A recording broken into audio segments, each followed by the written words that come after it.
Ok, pessoal, sou o professor Josué Figueiredo, na matéria do Direito Administrativo. Nós vamos dar início agora a um curso de exercícios com foco na banca CESP, tudo bem? Dos principais temas no que diz respeito ao direito administrativo. Creio que você já fez um curso teórico, porque você tendo o curso teórico, você terá um proveito maior dos assuntos que estaremos tratando aqui com relação ao direito administrativo. Nesses primeiros vídeos, nós estaremos abordando sobre a questão do Estado, o governo e a administração pública, beleza? Almejo sucesso para você. Vamos então entrar nas nossas questões. Questão de número 1 nos diz o seguinte, vejamos. Do ponto de vista político, o Estado, conforme a questão, é uma comunidade de homens e vai estar fixada sobre um território com potestade superior de ação, de mando e de correção. A questão continua dizendo o seguinte, como um ente personalizado, o Estado ele vai atuar no campo do direito público, bem como no campo do direito privado. A questão continua dizendo o seguinte, mantendo sempre sua personalidade única de direito público. Pessoal, a questão está conceituando o Estado segundo o seu ponto de vista político. O Estado é definido sobre vários pontos de vista. Entre eles, você tem um ponto de vista político. Conforme a doutrina, a questão ela está corretinha, porque está conceituando justamente o Estado do ponto de vista político como uma comunidade de homens, a qual está fixada sobre um território, com potestade superior de ação, de mando, de correção, ou seja, de imposição. Esse Estado tem uma personalidade jurídica, portanto, é um ente político, é um ente federativo, beleza? É uma pessoa jurídica. Esse Estado vai atuar no campo do direito público, bem como no do direito privado, porém, o Estado vai manter uma única personalidade jurídica, que neste caso é de direito público, pelo fato de a dupla personalidade do Estado já estar superada dentro do nosso direito público, beleza? A questão ela está corretinha ao conceituar o Estado à luz do ponto de vista político. Agora, cuidado, a doutrina vai nos mostrar outros pontos de vista, como em tela para você. O ponto de vista sociológico, que é a corporação territorial dotada de um poder, beleza, de mando originário. Existe também o ponto de vista constitucional, onde o Estado é uma pessoa jurídica territorial soberana. E, por fim, à luz do Código Civil, no seu artigo 41, o Estado é uma pessoa jurídica de direito público interno, como a questão da União, dos Estados-membros, do Distrito Federal e os municípios, que são os entes da federação. Existe também a questão das autarquias, que é uma pessoa jurídica administrativa de direito público, bem como as associações públicas com base no artigo 41 do Código Civil. Próxima questão em tela vai no dia seguinte, que o Estado é um ente personalizado. Está conforme a questão anterior, o início. Apresentando-se não apenas exteriormente, que diz respeito às relações internacionais deste Estado com outras nações, mas também internamente como pessoa jurídica de direito público, conforme a questão anterior, capaz de adquirir direitos, bem como de contrair obrigações na ordem jurídica. Ora, se o Estado é uma pessoa jurídica, o mesmo é sujeito de direitos e obrigações. Sendo assim, a questão ela está corretinha, beleza? Nas relações internacionais, é o Estado brasileiro possuindo soberania, que é a independência perante outras nações. Nas relações internas, é o Estado possuindo a supremacia, que é o poder sobre todas as coisas e pessoas dentro do seu próprio território.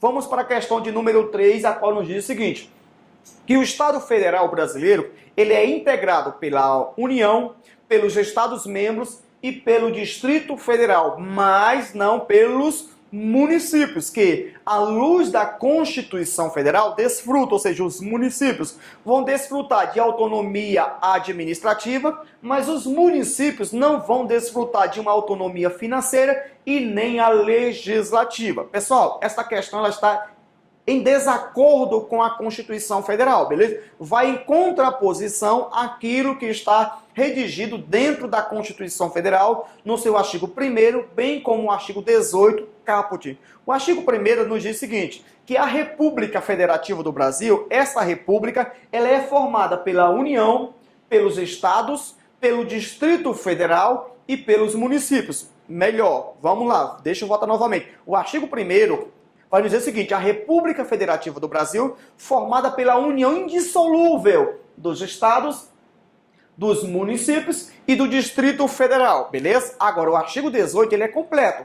A organização político-administrativa da República Federativa do Brasil compreende a União, os estados, o Distrito Federal e os municípios, todos entes autônomos nos termos desta Constituição Federal. Portanto, a União, os Estados-membros, o Distrito Federal e os municípios são os entes da federação. E todos eles possuem autonomia administrativa, a autonomia legislativa e a autonomia financeira. Ou seja, eles podem criar suas próprias leis, pode existir o poder legislativo, o poder executivo, o poder judiciário, exceto no que diz respeito à área municipal, no que diz respeito ao poder judiciário, mas todos eles possuem autonomia para administrar, autonomia financeira, bem como a legislativa. Questão errada. Próxima.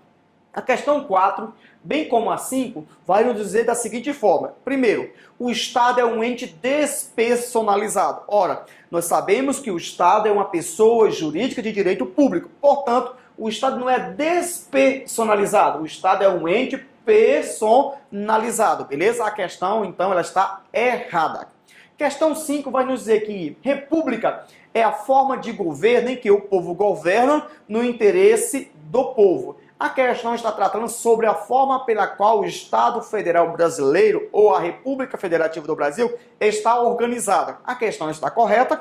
Você tem a forma de Estado, que é a federação em tela. Você tem a forma de governo, que é a questão da República, conforme a questão.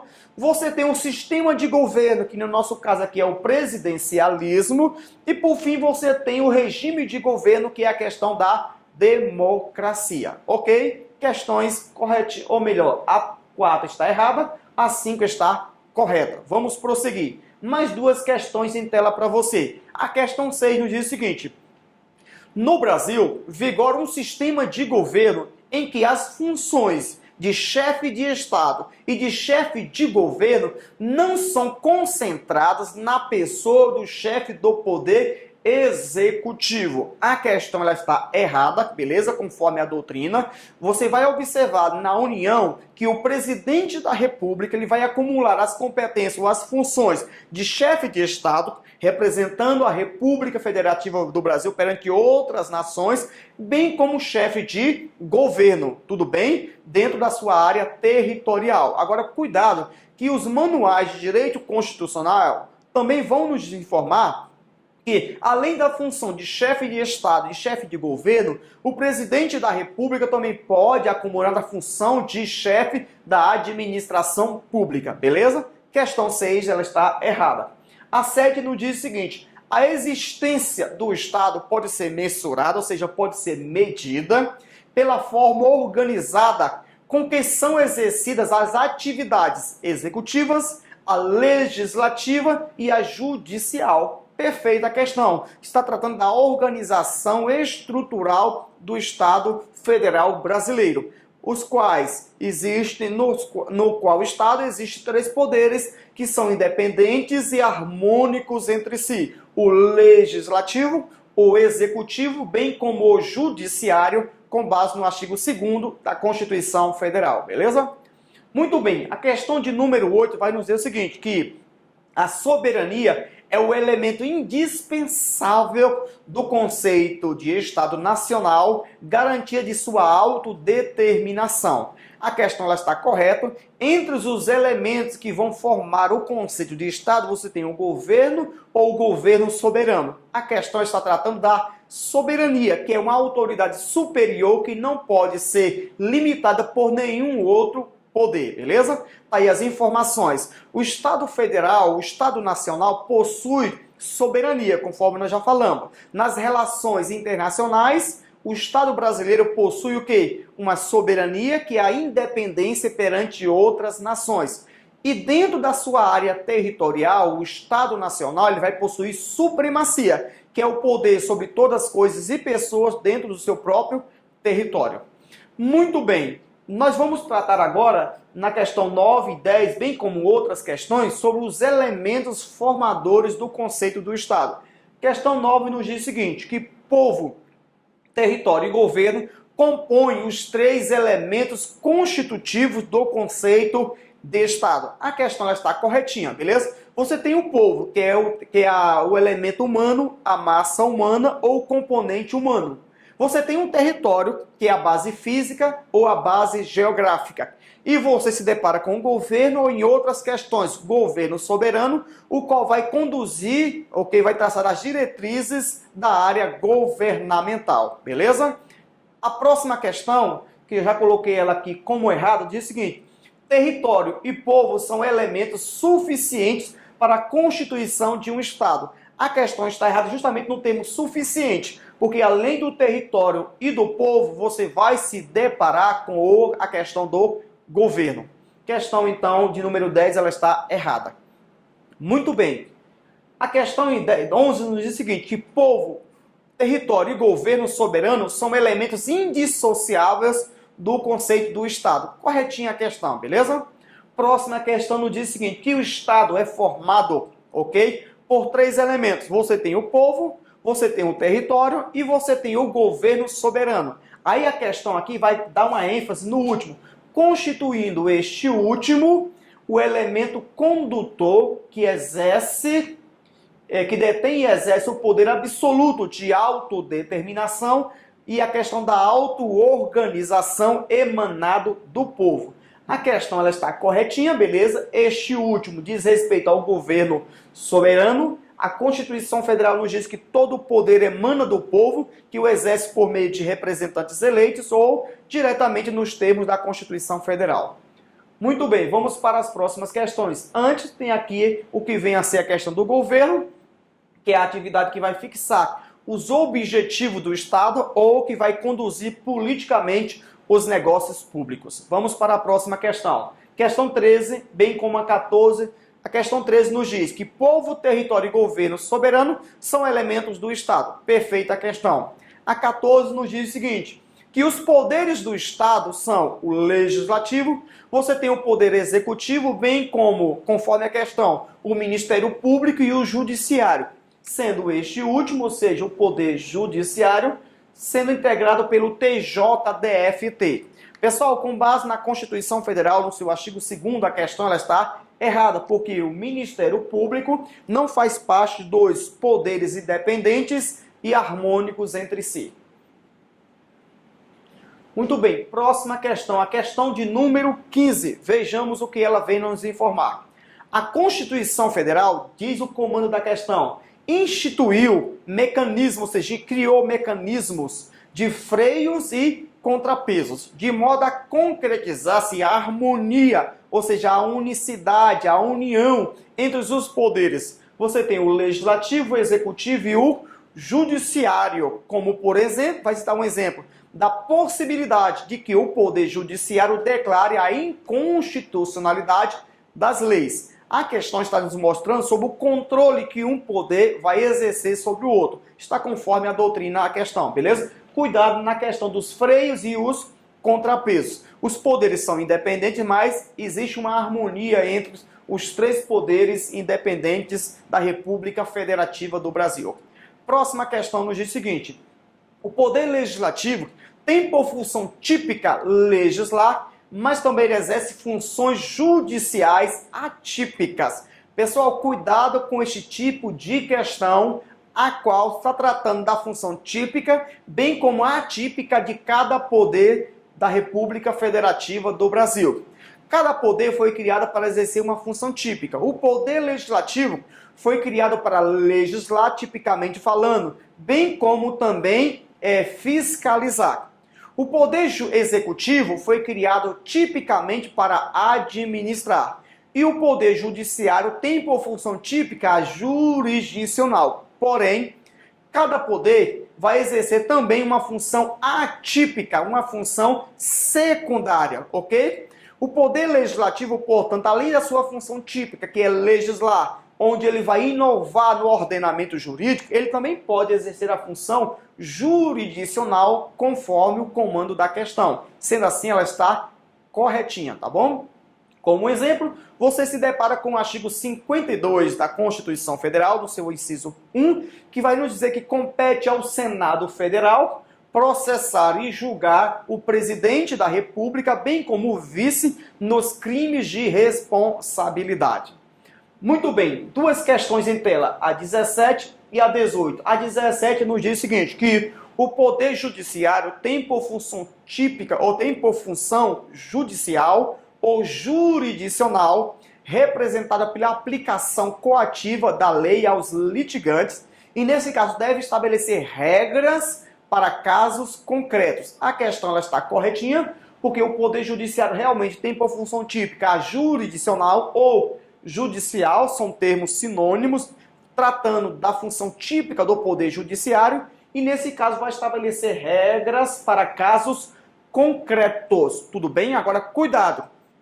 Para o Poder Judiciário agir, ele precisa ser provocado pela parte interessada, o que não acontece no Poder Executivo, que vai agir de ofício como regra. O Poder Executivo não precisa ser provocado para ele agir, beleza? Muito bem, questão 18 em tela para você nos diz o seguinte, apesar de os poderes serem independentes entre si, a função judicante não é exclusiva do Poder Judiciário. Perfeita a questão, porque além da sua função típica, ok? Ou melhor, o Poder Judiciário tem por função típica a jurisdicional. E nós observamos na questão anterior que o Poder Legislativo poderá exercer a função do Poder Judiciário. Portanto, a função judicante ou a função jurisdicional não é exclusiva do Poder Judiciário. Próxima questão em tela nos diz que a vontade do Estado ela é manifestada por meio dos poderes executivo, você se depara com o poder legislativo, bem como o judiciário, os quais poderes, nesse caso, no exercício da atividade aqui, nesse caso aqui, administrativa, deve obediência às normas próprias da administração pública.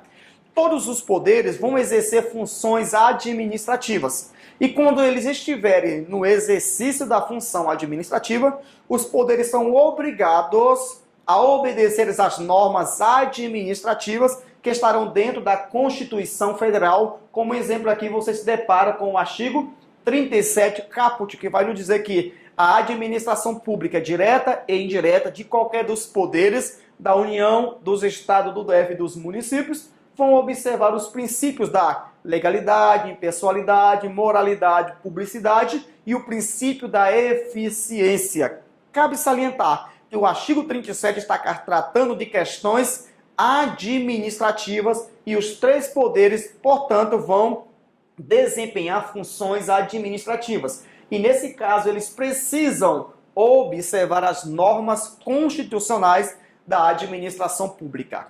Muito bem, próxima questão em tela. Consoante as regras do direito brasileiro, as funções administrativas, legislativas e judiciais distribui-se respectivamente, ok? Distribui-se entre os três poderes estatais, melhor dizendo. Você tem o executivo, o legislativo e o judiciário, que respectivamente as exerce de uma forma exclusiva, segundo o princípio da separação dos poderes? Lógico que não. A função não será exercida de uma forma exclusiva, conforme nós tratamos em duas questões anteriores. Questão, portanto, é errada. Eles vão exercer a função de uma forma predominante, mas não de forma exclusiva. Está aqui as informações em tela para você. Próxima questão nos diz o seguinte, questão 21, bem como a 22. Questão 21. a tripartição de funções é absoluta no âmbito do aparelho do Estado? Também não, né? A questão está errada, porque a tripartição de função não é absoluta no âmbito do aparelho do Estado. O Poder Judiciário tem por função típica a jurisdicional, mas atipicamente vai exercer a função legislativa de uma forma típica, bem como vai exercer a função administrativa de uma forma típica no exercício aí da atividade administrativa.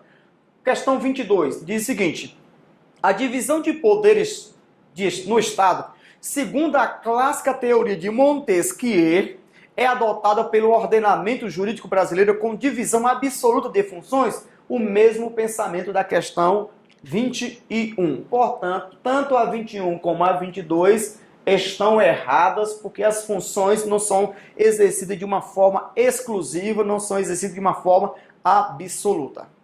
Muito bem, próximas questões. Questão 23 em tela, bem como a 24. A 23 nos diz: segundo o delineamento constitucional, os poderes do Estado são independentes e harmônicos entre si, e suas funções são reciprocamente indelegáveis. Agora sim, a questão ela está corretinha, beleza? Porque cada poder foi criado para exercer uma função típica. O Poder Judiciário não pode delegar aquela função que ele tem, que ele foi criado para aquilo, para um outro poder, beleza? Então as funções são reciprocamente indelegáveis, ok? O Poder Legislativo não pode transferir de uma forma exclusiva a sua função para um outro poder exercer. O Poder Executivo foi criado para administrar. Essa é a sua função. Questão correta. Questão 24, que já tem até um comentário aqui, diz o seguinte: a tripartição do poder estatal em funções, a legislativa, a executiva, bem como a jurisdicional, não descaracteriza a sua unicidade e indivisibilidade. A questão também ela está corretinha, beleza? Ela está correta, essa questão, porque os poderes são independentes, está aqui, ó. Os poderes são independentes e indivisibilidade. Mas existe uma harmonia entre eles, ou seja, a unicidade entre os três poderes da República Federativa do Brasil. Duas questões, portanto, estão corretinhas. Muito bem, questão 25. Diz o seguinte: a aplicação da lei pelo Poder Executivo no exercício da função administrativa depende de provocação do interessado, sendo vedada a aplicação de ofício. Esta questão ela está errada, eu até comentei anteriormente, ok? Para o Poder Executivo agir, ele não precisa ser provocado, ele age de ofício. É o contrário do Poder Judiciário. Para o Judiciário agir, sim, ele precisa ser provocado pela parte interessada. Porém, isso não se aplica no que diz respeito ao Poder Executivo. Tudo bem? Sendo vedada a aplicação de ofício? Lógico que não. O Poder Executivo, melhor dizendo, ele age como regra de ofício. Ele não precisa ser provocado para agir, beleza? Ele age de ofício. Ele age de uma forma direta, concreta e imediata com o fim de realizar os interesses da coletividade. Questão 26 nos diz o seguinte: que o Poder Executivo exerce, além da função administrativa, a denominada função política de governo, como, por exemplo, vai citar nos exemplos, a elaboração de políticas públicas, que também constitui objeto de estudo do direito administrativo. A questão começou bem, mas ela pecou justamente no final, porque as questões políticas, as função de governo, não é matéria do direito administrativo, mas sim do direito constitucional. Certo é que o Poder Executivo, ok? Ele vai exercer de uma forma ampla duas funções: a função de administrar e a função de governar. No que diz respeito à função de administrar, é matéria do direito administrativo. Agora, na função política ou função de governo, isto é matéria do direito constitucional e não do direito administrativo, conforme a questão abordou aqui. Questão, portanto, ela está errada. Muito bem, vamos fazer mais uma questão em tela para você. Diz o seguinte: na sua acepção formal, Entende-se governo como um conjunto de poderes e órgãos constitucionais. Pessoal, cuidado. Agora a questão vai abordar vai abordar o governo. O governo ele pode ser compreendido na sua acepção formal, beleza? Conforme a questão em tela. Então, sendo assim, a questão ela está errada. Trouxe comentários aqui para você. Vejamos. O governo vai ser entendido no seu sentido subjetivo, formal ou orgânico. Então, cuidado. O examinador pode tirar o termo formal e poderá colocar o termo subjetivo. Está tratando do mesmo assunto. Ou pode colocar o termo orgânico. Então, veja só. Governo, em seu sentido subjetivo, formal ou orgânico, diz respeito à cúpula diretiva do Estado, onde haverá uma responsabilidade pela condução dos altos interesses do Estado e pelo poder político, beleza? O governo sendo conceituado em seu sentido subjetivo, justamente vai tratar, conforme a questão, como um conjunto de poderes e órgãos constitucionais. Portanto, a questão ela está corretinha. Agora, cuidado, que o governo também ele é conceituado na sua acepção objetiva ou na sua acepção material, que diz respeito à atividade diretiva do Estado, que é a função política ou a função de governo. Então, a questão em tela, ela está corretinha ao conceituar o que vem a ser o Estado em seu sentido formal subjetivo, ou seja, um conjunto de órgãos constitucionais, beleza? Muito bem, aqui nós estamos abordando o que vem a ser os órgãos constitucionais, são aqueles que são criados pela Constituição Federal e cujo estatuto jurídico está nela, ou seja, na Constituição Federal, beleza? Muito bem, nós vamos parar por aqui. No próximo vídeo continuaremos tratando das demais questões que vão tratar dessas palavras introdutórias. Estado, governo e a administração pública. Falamos do Estado, começamos a falar sobre o governo, vamos continuar a falar sobre o governo e depois a administração pública. Aguardo você no próximo vídeo. Até breve.